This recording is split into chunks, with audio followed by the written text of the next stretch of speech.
2012, the U.S. Fish and Wildlife Service Office of Law Enforcement received a complaint of a bird kill in Borger, Texas, at the Johnson tank of the Borger facility for Conoco Phillips. Officers responded and recovered about 260 waterfowl from the tank. Representatives from the facility did implement some emergency measures and started hazing tactics and techniques to keep the birds from landing on the pond. As part of a plea agreement with the U.S. Attorney's Office, U.S. Fish and Wildlife Service, Conoco Phillips installed a Merlin radar system. We actually went to the facility to understand and examine exactly how the Merlin bird system worked and operated into protection of wildlife migratory birds.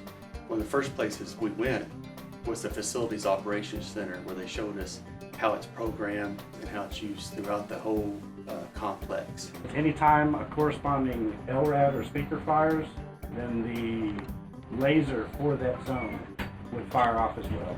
The LRADs are extremely direct. I think it's a 15-degree cone that goes out, so it's a very concentrated sound. So the birds can almost feel it when they're in this zone.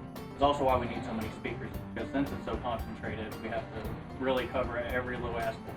And so the point being is the pond's adequately covered without being a nuisance. Right. And then From there we went to a radar system to actually detect the birds from several miles out when they're flying towards the facility itself where the affected ponds were. This is a surveillance radar. It's taking what it sees within its cone of beam and compressing it into a flat paper plate. So we cannot tell altitude from this. Some of the targets you might see, you might not be able to visually see because it could be thousands of feet. It's the software that tracks birds, allows us to manipulate what we want it to track and what we don't want it to track.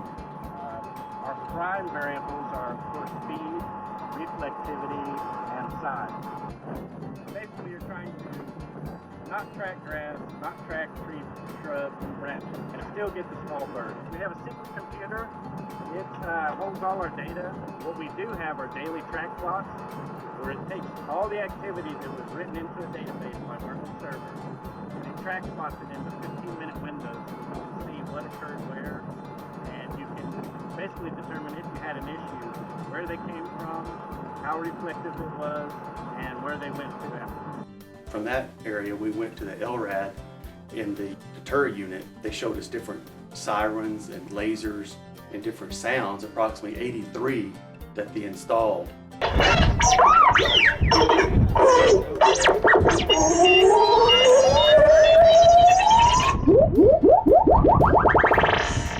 So when the birds are actually coming in, they would be deterred and not land on the pond. Where did you find all of the birds when you were out here? Where did you find them? All along the edge over here. There was like how many? Like 260 birds. Yeah. We have these crown amps. Each amp will hold 2 speakers. We have the Acromac tray, which plays on the MP3 tracks. We have a D&D board, which if it loses communication with the radar skid, it kicks on and it takes over and doesn't have to have any radar input. Still hazing, and we have a relay board that switches between tracks so that no one song plays too often for habituation. From there, we went to the conference room at Conoco Phillips. They showed us real-time images and patterns of the migration of waterfowl actually coming towards the ponds where we found all the dead birds. They divert and don't actually land on the pond because the LRAD the deter unit actually kicks in, and then you can see the patterns diverting from there. The logs, the reflectivity of the object that gets tracked, logging the speed, the size, the variables, and other areas, and also the latitude, longitude, and the heading in between the lines. All this data cleans up pretty into graphs. So for the one scan it did, it gives you all of that information for that scan. You can pull all of this data, graph it, you can look at it however you want.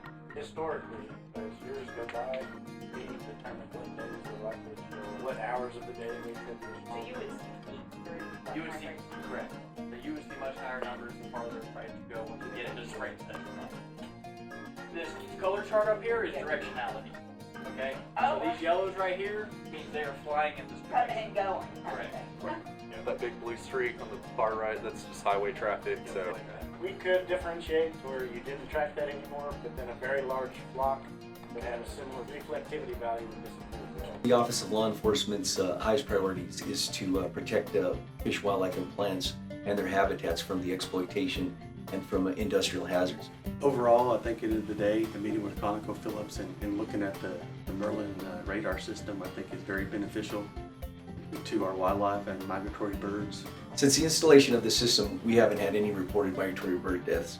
This case is a great example of where the U.S. Fish and Wildlife Service is working with industry to protect the fish, wildlife, and plants for future generations of America.